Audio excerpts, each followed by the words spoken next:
Hello दोस्तों, नमस्कार। मैं सत्यम एक बार फिर से आप सभी का फ्यूचर बिल परिवार में दिल खोलकर स्वागत करता हूं। दोस्तों, उम्मीद करता हूं आप लोग स्वस्थ होंगे, मस्त होंगे। और रात के 9 बज चुके हैं, मैं आप सबके बीच में उपस्थित हो चुका हूं। दोस्तों, डेली आपके बीच में रात 9 बजे उपस्थित होता हूं। अभी तक आप जान रहे हैं कि आप सबके बीच में प्रोनाउन की सीरीज चल रही है। सर, आज देख रहे हैं कहीं ना कहीं दूसरी क्लास है, मतलब पहली लेक्चर हो चुकी है प्रोनाउन में, जिसमें मैंने पर्टिकुलर पर्सनल प्रोनाउन को पढ़ाया था। दोस्त, इसके पहले मैंने प्लेलिस्ट बना के रख दिया, नाउन की एकदम फाउंडेशन बेसिक क्लास पढ़ाई मेरे दोस्त, जाके उसको भी पढ़ लीजिएगा।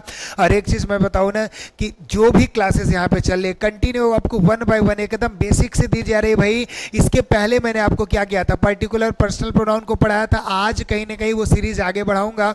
और इससे पहले मैं आपको बता दूं, कॉपी कलम निकाल के बैठ जाया करिए, क्योंकि यहाँ गोली की तरह कॉन्सेप्ट मिलने वाला है। सारे कॉन्सेप्ट आप नोट कर लिया करिए, क्योंकि मैंने बोला ना कि आपको ज़्यादा लिखवाने की जरूरत नहीं, आपको सिर्फ कॉन्सेप्ट वे में बतानी है कि सर प्रोनाउन के कितने यूजेज हैं और पर्टिकुलर वे में किस किस प्रोनाउन को हमको अच्छे तरीके से पढ़ना है मेरे भाई, ठीक है ना। तो एक बार थंब इम्प्रेस कर दीजिए। ऑडियो वीडियो अगर सब कुछ क्लियर जा रहे हो तो ज़्यादा से ज़्यादा एजुकेशनल ग्रुप में शेयर कर लीजिएगा दोस्त। और डेली याद रखिएगा, डेली रात के 9 बजे मैं आप सबके बीच में उपस्थित होता हूं मेरे भाई। इससे पहले एकदम हाथ पैर धुल के कॉपी कलम निकाल के बैठे रहा करिए, ठीक है ना। चलिए, कोई दिक्कत हो तो एक बार कमेंट जरूर करिएगा। ऑडियो वीडियो अगर क्लियर हो तो थंब इम्प्रेस करिए। फिर कल की जो सीरीज थी उसको आगे बढ़ाने का काम करेंगे। आज देखिएगा कहीं ना कहीं दूसरा लेक्चर लगा हुआ है, मतलब आगे बढ़ाने का प्रयास करेंगे मेरे भाई। इसकी पहली लेक्चर बखूबी मैंने बता दिया है। यूँ कह लीजिए कि प्रोनाउन के पहले पार्ट का फुल पोस्टमार्टम हो चुका है सर। आज ये कहीं ना कहीं दूसरा लेक्चर होने वाला है, ठीक है ना। चलिए, उसी को आगे बढ़ाते हैं मेरे भाई। एक बार थंब इम्प्रेस कर लीजिएगा, ठीक है ना। एक बार थंब इम्प्रेस कर लीजिए, फिर उसी सीरीज को आगे बढ़ाने का काम करेंगे, ठीक। देखिए, अभी तक हम लोगों ने प्रोनाउन में क्या देखा था? अभी तक हम लोगों ने प्रोनाउन में ये देखा कि सर अगर पॉजिटिव रिएक्शन है, क्या है, पॉजिटिव रिएक्शन है या तो नेगेटिव रिएक्शन है, इन जगहों पे आपका क्या मैटर था। जब पॉजिटिव रिएक्शन होता था तो क्या करते थे, तो 2 3 1 करते थे। जब दो लोग पॉजिटिव रिएक्शन में काम करते थे तो उसी से नंबर निकाल लेते थे, जाके पीछे देख लीजिएगा। जब नेगेटिव रिएक्शन होता था सर तो 1 2 3 होता था, और दो लोग अगर नेगेटिव काम करते थे तो यहीं से निकाल लेते थे, ठीक है ना। लेकिन अब जो मुद्दा होने वाला है मेरे भाई, अभी तक हम क्या देखते थे, जरा ध्यान से देखिएगा। अभी तक देखा, जैसे मैंने बोला कि मैंने अपना काम किया है, तो क्या बोलता हूँ, आई हैव, ध्यान से समझिएगा, I have done my work, ठीक है ना। ये पर्सनल प्रोनाउन से ही रिलेटेड रहेगा, पहले ये देख लीजिएगा। बोला I have done my work, मैंने अपना काम किया है। तो बताइए, आई के अकॉर्डिंग पजेसिव आप क्या करते हो? सर आई के अकॉर्डिंग माई लगता है। आई का क्या होता है पजेसिव, अपने के लिए आप माई लगाते हो, ये तो आपको याद है। आई के लिए सर माई लगाते हैं।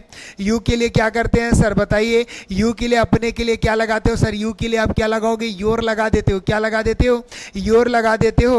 और अगर मैं बात करता हूँ वी के लिए क्या लगाते हो, तो बताइए। वी के लिए सर आप आवर लगा देते हो, ये तो आपको पता है सर। पजेसिव क्या लगाते हो, पजेसिव तो आपको पता ही होगा ना कि किसके लिए, अपने के लिए क्या लगाया जाता है। सर दे के लिए क्या लगाते थे, बताइए। दे के लिए आप क्या लगाते थे, पजेसिव अपने लिए क्या लगाते थे, देयर लगा देते थे अपने के लिए। तो ये चीजें आपने केवल, अगर एक सब्जेक्ट है, केवल एक प्रोनाउन है, तो उतना आपको पता चल गया।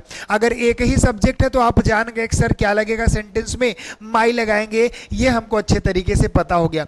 लेकिन अगर मैं कह दूं कि एक सब्जेक्ट नहीं, मान लो S1 S2 S3, ये तीन लोग एक साथ आ गए हैं, और यहां पे अगर पॉजिटिव लगानी है तो आप क्या लगाओगे, समझ गए ना पूरी क्लास किस पे होने वाली है। अगर तीन सब्जेक्ट एक साथ है, या सर कह लीजिए दो सब्जेक्ट एक साथ है, तो किसके अकॉर्डिंग से हम पॉजिटिव लगाते हैं, ये मुद्दा होने वाला है, ये पॉइंट होने वाला है, ठीक। एक चीज बताऊं मैं आपको, सीधा सीधा आपको रटा भी दिया जाता है मेरे दोस्त। जहां आपको सबसे ज्यादा दिक्कत होती है, सर एक बार तो रट लिया लेकिन बार बार मैं भूल जाता हूं, क्या है कि अगर आपको ही दिखा और जो भी सारी दिखते यू दिखा, या तो सेंटेंस में कहीं आई दिख गया, तो आंख बंद करना, आवर ही लगेगा। इसमें क्या लगेगा, आवर लगेगा। लेकिन हमको पता ही नहीं सर वो आवर बना कैसे, हम तो बोला तो रटा लीजिए। लेकिन आपको मैं बताऊं, मैं हूं तो ये पॉसिबल नहीं है ना।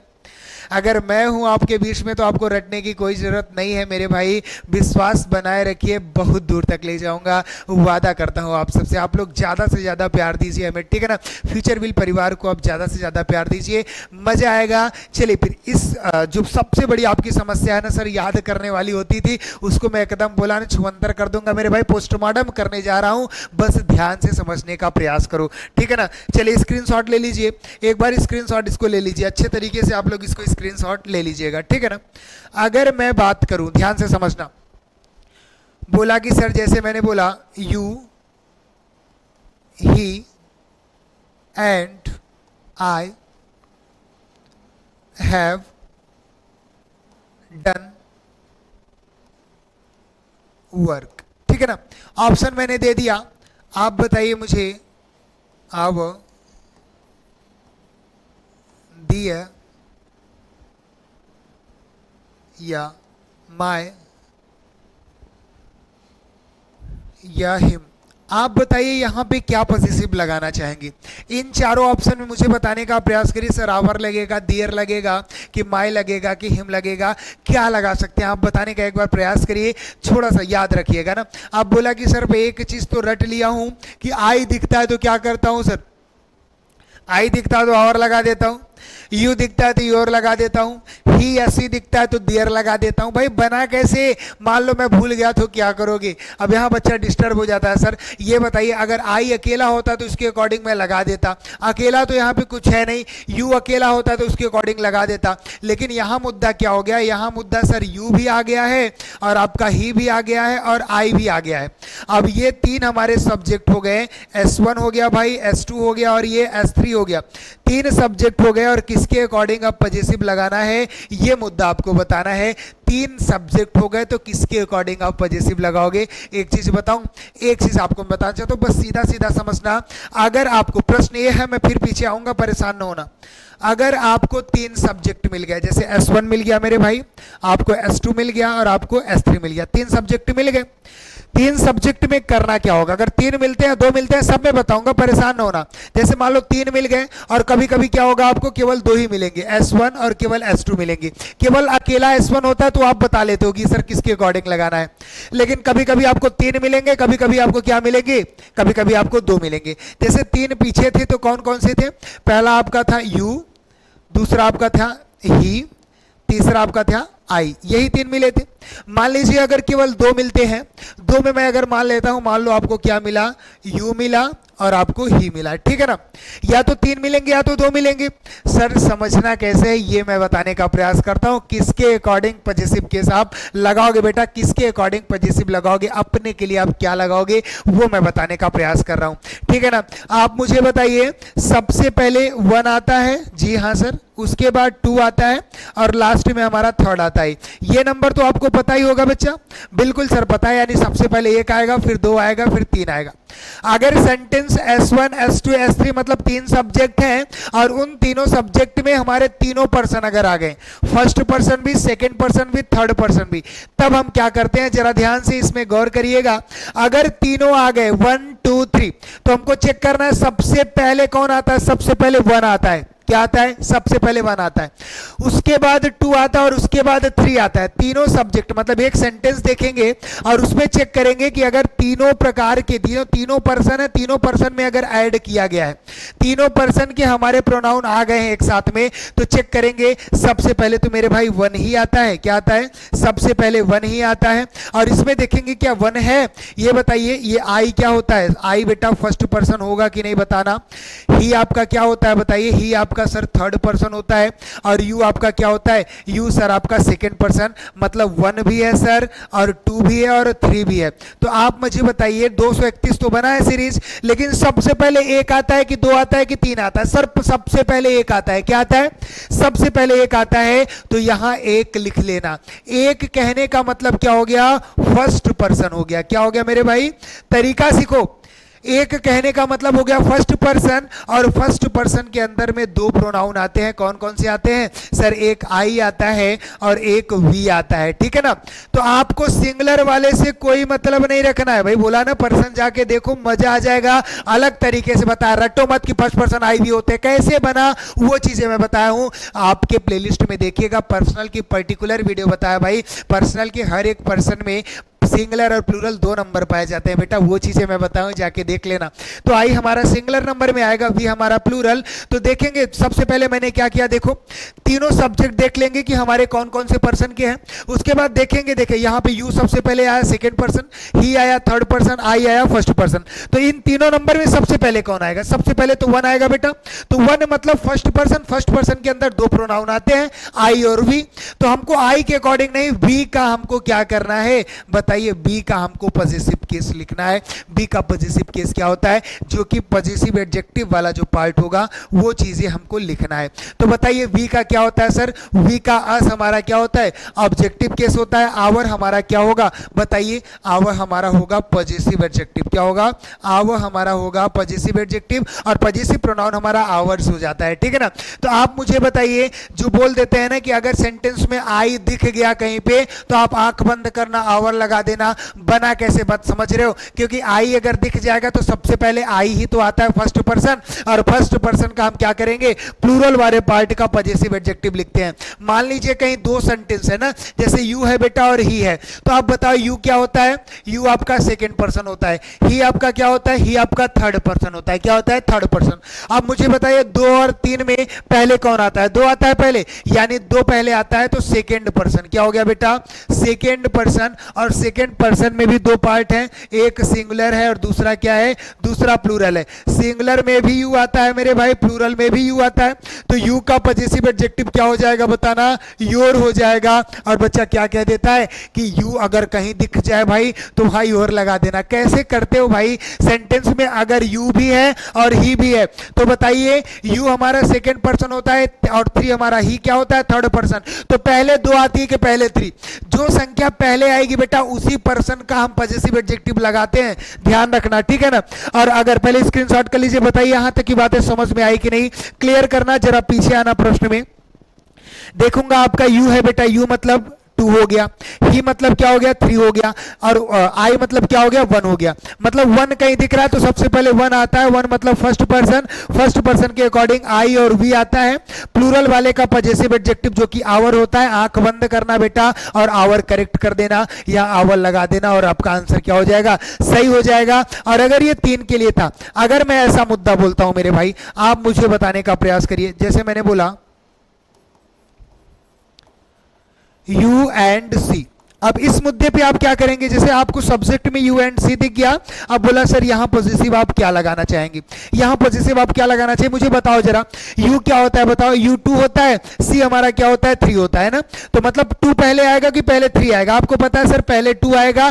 2 कहने का मतलब सेकेंड पर्सन, सेकेंड पर्सन के अंदर क्या आता है, यू आता है, यू आता है ना, दोनों साइड हमारा यू आएगा, सिंगुलर भी यू प्लूरल भी यू।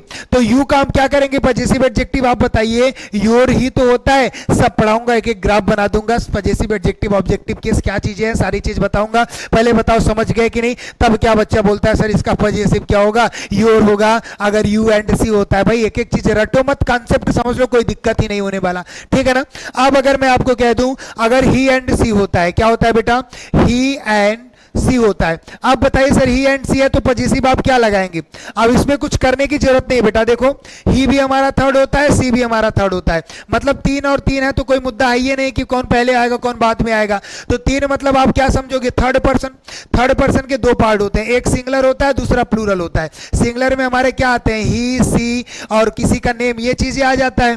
प्लूरल में हमारा क्या आता है, दे आता है। क्या आता है बेटा, मैंने बोला सिंगुलर वाले से कोई मतलब नहीं, प्लूरल वाले का आप क्या करोगे पॉजिटिव एडजेक्टिव, तो दे का पॉजिटिव एडजेक्टिव ही दियर होता है, और वहां पे क्या रटा दिया गया, ही और सी दिखा तो दियर लगा देते हैं। कैसे बना समझ गए कि नहीं बताओ, कॉन्सेप्ट क्लियर है कि नहीं। तो यहां क्या करेंगे पॉजिटिव दियर लगाएंगे बेटा, कहीं नहीं मिलेगा, किसी किताब में नहीं मिलेगी, किसी पुस्तक में नहीं मिलने वाली, सिर्फ कॉन्सेप्ट जो दे रहा हूं किताब में डाल लो। अपनी जो नोट्स मैं बोलता हूं ना यार, सीजन स्टार्ट होने से पहले हमेशा कहता हूं कॉपी कलम निकाल लीजिए, क्या वहीं पे ये सब लिखा करो भाई, कहीं मिलने वाला नहीं है, कोई साथ देने वाला नहीं। जो मैं बता रहा हूं फ्यूचर बिल परिवार में जितना मिल रहा है सब घोट डालो, पूरा पोस्टमार्टम तुम कर दोगे। और अभी ये बोला ना कि ट्रेलर है, झांकी है भाई, क्वेश्चन बेस्ड कंसेप्ट का इंतजार करो मेरे दोस्त, जिंदगी संवर जाएगी। और एक चीज मैं हमेशा कहता हूं, तमन्ना रखा करो ना यार कि अच्छी अच्छी चीजें सीखे और सारी चीजें सीखे, मतलब कोई हमेशा एकदम मतलब पढ़ने में इतना मन लगा दो, एकदम दिल लगा दो। और एक चीज जानते हो ना भाई कि अगर जो कि चेहरा जो आपका ही फेस है ना, बहुत ज्यादा मन लगा के पढ़ते हो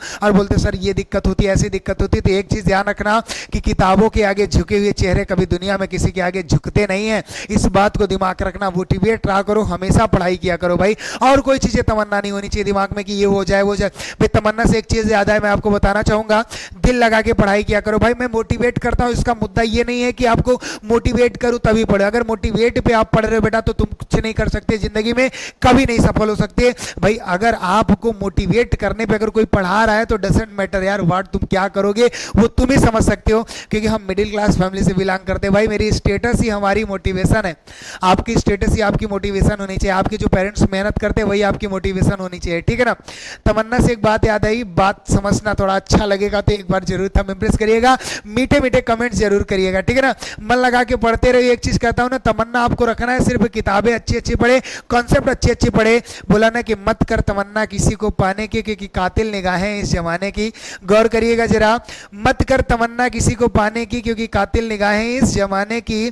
खुद को बनाओ इतना काबिल मेरे दोस्त की दुनिया तमन्ना करे तुझे पाने की। तो इसका केवल एक सोल्यूशन है मेरे भाई, मन लगा के किताबों के आगे झुक जाओ, दुनिया के आगे झुकने की जरूरत तुमको नहीं पड़ने वाली है, याद रखना इस बात को, ठीक। बताओ पर्सनल प्रोनाउन के ऐसे क्वेश्चन में कभी आपको दिक्कत होगी? कभी नहीं होगी। चलिए अगला प्रोनाउन आपको पढ़ाने का प्रयास करता हूं मेरे दोस्त, और याद रखिएगा जब मैं क्वेश्चन बेस्ड कंसेप्ट सीरीज लेकर आऊंगा, एक एक टॉपिक का लेकर आऊंगा, ठीक है ना।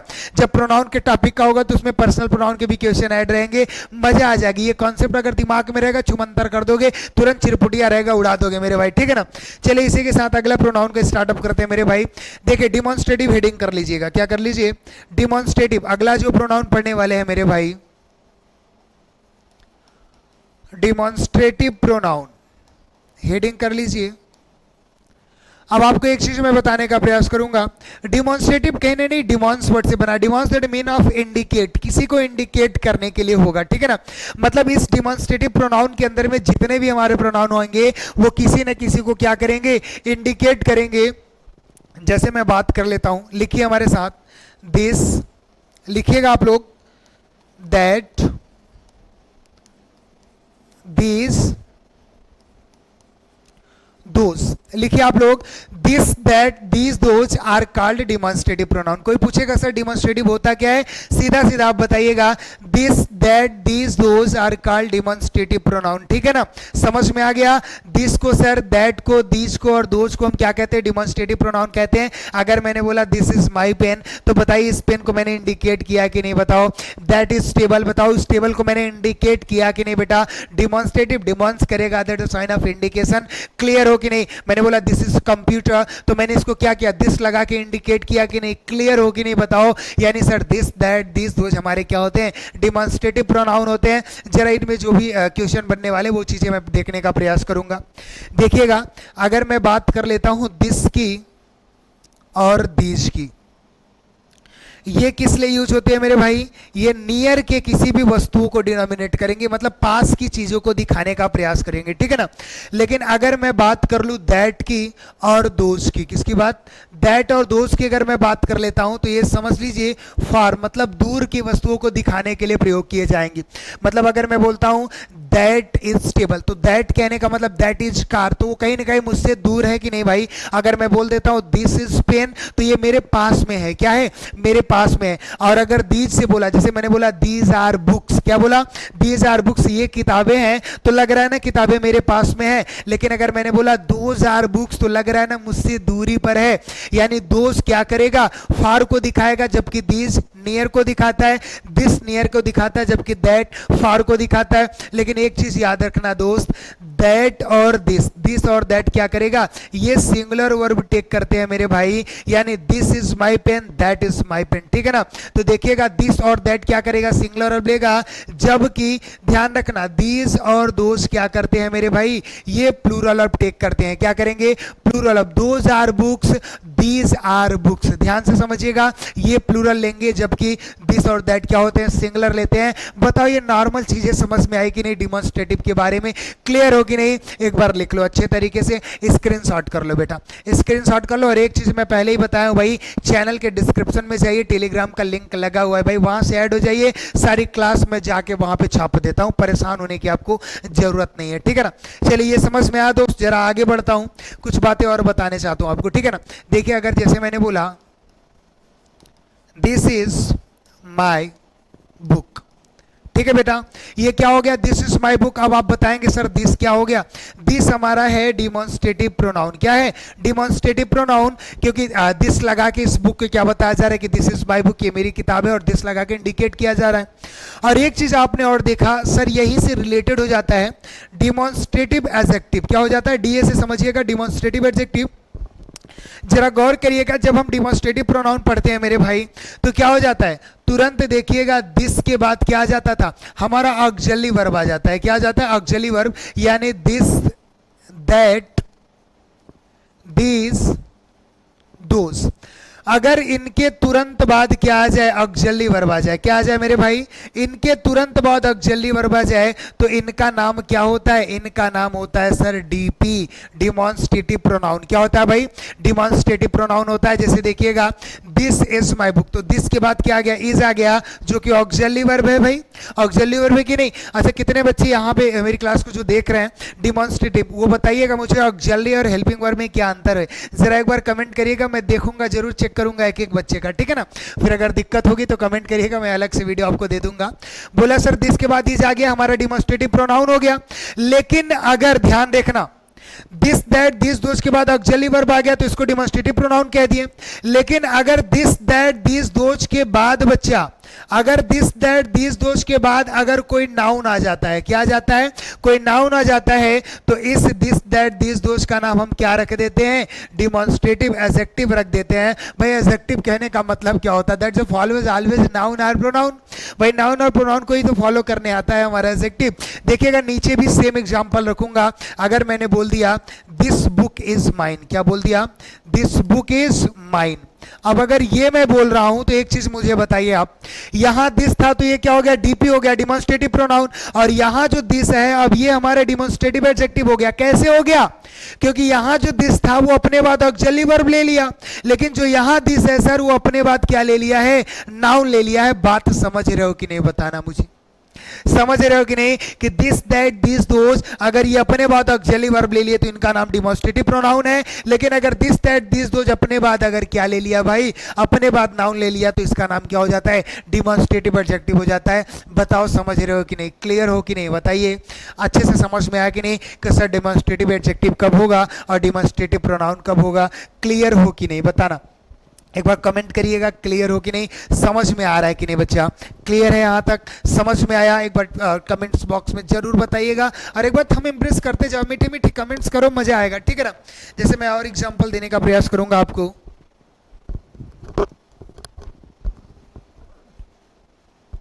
अगर मैंने बोला दीज पेन्स आर माइन, अब आप मुझे बताने का प्रयास करेंगे यहां पे दीज क्या है। अगर मैं बोल दूं दीज हमारा डिमॉन्स्ट्रेटिव प्रोनाउन है कि डिमॉन्स्ट्रेटिव एडजेक्टिव, आप आंख बंद करिए और बता दीजिए सर, दीज के बाद पेन्स आया मतलब नाउन आया है, और अगर दिस के साथ, दैट के बाद, और दीज के बाद और दोज के बाद, इनके बाद अगर कोई नाउन आ जाता है, तो ये हमारा दिस, दैट, दोज, दोज क्या हो जाता है, डिमॉन्स्ट्रेटिव एडजेक्टिव हो जाता है। यानी सर डिमॉन्स्ट्रेटिव एडजेक्टिव सही होगा। और अगर दिस, दैट, दिस, दोज के बाद हमारा क्या आ जाता है, ऑक्सिलरी वर्ब हो जाता है, तो इनका नाम क्या हो जाता है, डिमॉन्स्ट्रेटिव प्रोनाउन हो जाता है। अब सर ज़्यादा बताने की जरूरत ही नहीं है, समझ गए कि नहीं बेटा, एक बार थंब इम्प्रेस करिएगा, कोई डिस्टर्बेंस है, कोई भी दिक्कत नहीं होनी चाहिए मेरे हिसाब से, ठीक है ना। चलिए आगे चलिए और अगला प्रोनाउन पढ़ाने का प्रयास करते हैं। इंट्रोगेटिव प्रोनाउन पढ़िए आप लोग, ठीक है ना, हेडिंग कर लीजिएगा इंट्रोगेटिव। इंट्रोगेटिव प्रोनाउन पढ़ने का प्रयास करेंगे मेरे दोस्त, और एकदम अच्छे तरीके से देखने का प्रयास करिए ना, इंट्रोगेटिव प्रोनाउन। अब इंट्रोगेटिव प्रोनाउन हम पढ़ते क्यों भाई, इसका मेन यूज क्या होता है, मैंने पहले ही कहा है ना, जो टॉपिक आप पढ़िए सबसे पहले समझिएगा what is the main action of that, इसका मेन काम क्या है भाई, क्यों हम पढ़ते हैं इसको। तो एक चीज बताऊं, इंट्रोगेट करना मतलब किसी से प्रश्न कोई करना। इंट्रोगेटिव प्रोनाउन क्या होता है, किसी से कोई प्रश्न करने की बात कर रहा है भाई। इंट्रोगेटिव सेंटेंसेस तो जानते हो ना, क्या होता है, when we ask a question to someone it's called interrogative. भाई क्या होता है, इंट्रोगेटिव में यही करते हैं, when we ask question to someone, जब हम किसी से कोई प्रश्न करते हैं भाई, तो इंट्रोगेटिव प्रोनाउन का ही तो प्रयोग करना होगा वहां पे हमें। हाँ सर वो कैसा होता है भाई, कोई भी WH आप जान ही रहे हो ना, कि व्हाट, विच, जो भी WH फैमिली में जितने आते हैं, वोम, वाई, सब क्या करते हैं, किसी न किसी से प्रश्न ही तो करते हैं। मतलब प्रश्न करेंगे, सीधा सीधा लिखने का प्रयास करूंगा, मेरे साथ लिखिएगा, when we ask a question, when we ask a question to someone, it's called sir interrogative pronoun. क्या कहेंगे? Interrogative pronoun. और आपको पता है कि लास्ट में आप क्या करोगे?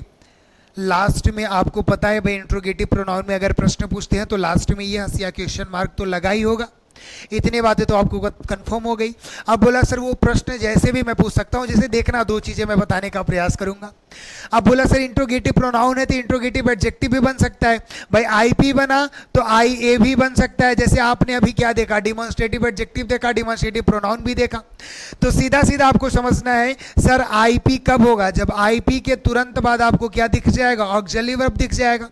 और आईए कब होगा? जब आईए अपने तुरंत बाद क्या ले लेगा? नाउन ले लेगा। बताओ ये कॉन्सेप्ट समझ रहे हो कि नहीं? क्लियर हो कि नहीं? जैसे अगर मैं कहूं दो सेंटेंस आपके बीच में लिखता हूं, सेम रहेगा। जैसे मैंने बोला विच इज द बेस्ट कलर, मैंने बोला विच इज द बेस्ट कलर, और नीचे लिखने का प्रयास करता हूं विच कलर इज द बेस्ट। अब जरा देखिएगा, कंफ्यूज मत होइए। यहां भी मैंने बेटा विच लिखा है और यहां भी विच लिखा है। अब ये विच के तुरंत बाद क्या मिल गया? ऑक्सिलरी वर्ब आपको मिल गया। तो ये विच क्या है भाई? प्रश्न पूछ रहा है ना कौन सा कलर अच्छा है। दोनों के कहने का मतलब वही है, दोनों सेंटेंस के कहने का मतलब which colour is the best, यानी which is the best colour, दोनों के कहने का मतलब कौन सा कलर बेस्ट है। तो आप मुझे बताइए, वहां भी विच लगाया हूं, यहां भी विच लगाया हूं। यहां विच के तुरंत बाद ऑक्सिलरी वर्ब आ गया तो इस विच का नाम क्या हो जाएगा? बताइए। इंट्रोगेटिव प्रोनाउन हो जाएगा। इंट्रोगेटिव प्रोनाउन आईपी हो जाएगा। लेकिन यहां विच के तुरंत बाद आपका नाउन आ गया है मेरे भाई, तो इसका नाम क्या हो जाएगा? इंट्रोगेटिव एडजेक्टिव हो जाएगा। बताओ समझ रहे हो कि नहीं? सर ये तो चिरपुटिया कॉन्सेप्ट था, ये कैसे नहीं समझ सकता? बताओ यहां तक की बातें क्लियर है कि नहीं मेरे दोस्त? समझ में आया कि नहीं? बताइए। आपके पर्सनल प्रोनाउन मेरे दोस्त, और उसी के साथ डिमॉन्स्ट्रेटिव प्रोनाउन, और उसी के साथ इंट्रोगेटिव प्रोनाउन, जितने चिरपुटिया कॉन्सेप्ट थे वो मैं आपको बता दिया हूं मेरे भाई। ठीक है ना? मिलते हैं अगली क्लास में एकदम पर्टिकुलर किसी और एक टॉपिक को लेकर प्रोनाउन के, वो पर्टिकुलर क्लास होगी मेरे दोस्तों। परेशान ना होइए, सब कुछ एकदम बेसिक मैं आपको पढ़ा दूंगा। और इंतजार करते रहिए क्वेश्चन बेस्ड कॉन्सेप्ट का। और एक रिक्वेस्ट है मेरे भाई, ज़्यादा से ज़्यादा आप मुझे सपोर्ट करिए, ज़्यादा से ज़्यादा शेयर करिए, ताकि हर एक बच्चा वो पढ़ने पे डिपेंड ना रहे। मैं बोलता हूँ ना, अंग्रेजी सीखने पे डिपेंड रहेगा, और मैं सिखा के छोड़ूंगा। और आपसे वादा करता हूँ कि चिरपुटिया विहीन कर दूंगा। भाई चिरपुटिया विहीन करने का मतलब समझ रहे हो कि ये पढ़ाने वाले बिल्कुल अब इनकी दाल नहीं गलने वाली। बस सीखने का विषय लैंग्वेज है, तो पढ़ा क्यों रहे मेरे भाई? सिर्फ सीखने का विषय है, और सीखने का प्रयास करो मेरे भाई। पैटर्न की गलती है और उस पैटर्न को मैं हटा दूंगा, वादा करता हूं। बस आपकी सपोर्ट की जरूरत है, और मुझे विश्वास है कि आप मुझे हमेशा सपोर्ट किए, तो अब कैसे नहीं कर सकते। चले मिलते हैं अगली क्लास में, तब तक के लिए स्वस्थ रहिए मेरे दोस्त, मस्त रहिए, खिलखिलाते रहिए। जय हिंद प्यारे साथियों।